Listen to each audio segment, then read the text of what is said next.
तस्वीर में दिख रहे इन चार शख्स को ध्यान से देखिए। बाएं से दाएं की ओर चले तो इन चारों लोगों का नाम है।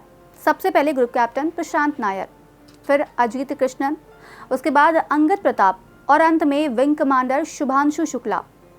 इनमें से 2 अंतरिक्ष यात्री उत्तर प्रदेश से ही हैं, जिसमें लखनऊ के शुभांशु शुक्ला और प्रयागराज के अंगद प्रताप शामिल हैं। वैसे तो ये लोग ऑलरेडी आर्मी के हीरोज हैं, लेकिन जल्द ही ये कुछ और भी एक्स्ट्रा हीरोइज्म वाला टास्क करने वाले हैं। दरअसल साल 2018 में जब प्रधानमंत्री ने भारत के पहले मानव अंतरिक्ष मिशन गगनयान की घोषणा की थी, तभी से इसमें भेजे जाने वाले अंतरिक्ष यात्रियों के नामों पर सस्पेंस बना हुआ था। लेकिन अब इस सस्पेंस से पर्दा उठ गया है और यही वो हीरोज हैं जो भारत के पहले अंतरिक्ष मिशन में अंतरिक्ष यात्री के तौर पर भेजे जा सकते हैं।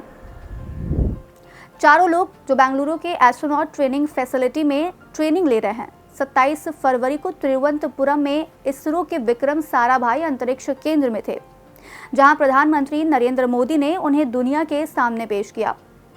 बता दें कि मिशन गगनयान भारतीय अंतरिक्ष अनुसंधान संगठन यानी इसरो द्वारा शुरू किया गया एक महत्वाकांक्षी मिशन है, जिसका उद्देश्य साल 2025 तक इंडियन एस्ट्रोनॉट्स को पृथ्वी की निचली कक्षा में 400 किलोमीटर की ऊंचाई पर भेजना और उन्हें सुरक्षित रूप से वापस लाना है।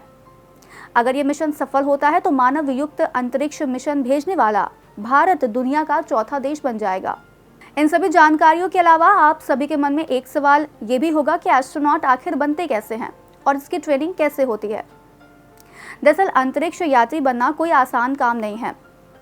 अंतरिक्ष यात्रा के दौरान उन्हें कब कौन सी परिस्थिति का सामना करना पड़े, इस बात का किसी को अंदाजा भी नहीं होता है। एक अंतरिक्ष यात्री यानी कि एस्ट्रोनॉट में कठिन परिस्थितियों का सामना करने की काबिलियत होनी चाहिए। इसके लिए उनका फिजिकली फिट होना बेहद ज़रूरी होता है। मल्टीटास्किंग होने के साथ साथ कठिनाइयों को सहन करने और भारहीनता में कार्य करने की उनमें क्षमता होनी चाहिए। अंतरिक्ष यात्रियों की लंबाई कम से कम 147 सेंटीमीटर होनी चाहिए। हालांकि एस्ट्रोनॉट बनने के लिए कोई उम्र सीमा निर्धारित नहीं है। पढ़ाई की बात करें तो एक एस्ट्रोनॉट का साइंस, टेक्नोलॉजी या फिर इंजीनियरिंग में मास्टर्स होना ज़रूरी है। एक बार जब किसी अंतरिक्ष यात्री को किसी देश के अंतरिक्ष कार्यक्रम में स्वीकार कर लिया जाता है, तो उसे अंतरिक्ष में रहने और काम करने के लिए कठोर प्रशिक्षण से गुजरना पड़ता है। यदि अंतरिक्ष यात्री वायु सैनिक है तो उसे 1000 घंटे का पायलट एंड कमांड का अनुभव होना चाहिए। यदि अनुभव नहीं है तो उसे विमान उड़ाना सिखाया जाता है। सभी अंतरिक्ष यात्री उम्मीदवार आपात स्थिति के मामले में प्राथमिक चिकित्सा और चिकित्सा देखभाल की बुनियादी बातें भी सीखते हैं। अब जानते हैं कि कैसे होती है ट्रेनिंग। एस्ट्रोनॉट की ट्रेनिंग काफ़ी डिफिकल्ट होती है। एस्ट्रोनॉट्स जीरो ग्रेविटी में काम करते हैं, लिहाजा उनकी ट्रेनिंग के लिए वैक्यूम चैम्बर बनाया जाता है, जिससे उन्हें जीरो ग्रेविटी में तैरते रहने का अभ्यास कराया जाता है। एस्ट्रोनॉट की सहनशीलता को टेस्ट करने के लिए उन्हें गोल घूमने वाली मशीन पर बैठाया जाता है। फिर मशीन को जीरो ग्रेविटी में तेज रफ्तार से घुमाया जाता है, जिसके बाद एस्ट्रोनॉट्स को स्पेस वॉक की ट्रेनिंग दी जाती है। इस दौरान उन्हें एक बड़े से इंडोर पूल में चलाया जाता है।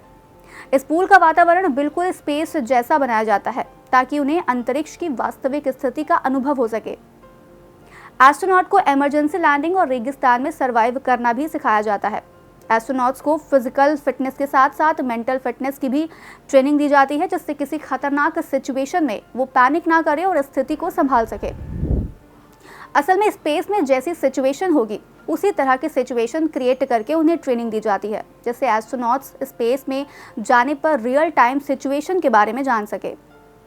अंतरिक्ष में आने वाली दिक्कतों से निपटने के साथ साथ उन्हें वापस आने पर दोबारा धरती के वातावरण के अनुकूल खुद को ढालने की भी ट्रेनिंग दी जाती है। इसरो के मानव मिशन गगनयान से जुड़े एस्ट्रोनॉट्स ने रूस के गोरोडोक शहर में 1 साल के ट्रेनिंग कोर्स को पूरा किया है, जिसके बाद अब उन्हें बेंगलुरु के चलकेरे में बने ट्रेनिंग सेंटर में ट्रेनिंग दी जा रही है। स्पेस फ्लाइट प्रोग्राम से जुड़े इसरो के अलग अलग सेंटर से सारी सुविधाओं को एक छत के नीचे लाया गया है। स्पेसक्राफ्ट के क्रू, सर्विस मॉड्यूल से लेकर अंतरिक्ष यात्रियों की ट्रेनिंग और मिशन कंट्रोल इसी सेंटर में किया जाएगा। बता दें कि भारत का अपना खुद का एस्ट्रोनॉट ट्रेनिंग सेंटर दुनिया में 6ठा स्पेस ट्रेनिंग सेंटर होगा। इससे पहले अमेरिका के नासा, रूस के रोसकॉस्मोस, यूरोपीय स्पेस एजेंसी, जापान के सुकुबा स्पेस सेंटर और चाइनीज नेशनल स्पेस एडमिनिस्ट्रेशन में अंतरिक्ष यात्रियों को प्रशिक्षित करने और अंतरिक्ष में भेजने की सुविधा उपलब्ध है। और अब 27 फरवरी 2024 से भारत भी स्पेस की ट्रेनिंग देने वाले चुनिंदा देशों में शामिल हो गया है। तो आज कार्यक्रम में इतना ही। हम फिर मिलेंगे कुछ नई जानकारी के साथ। तब तक के लिए मुझे दीजिए इजाजत। नमस्कार।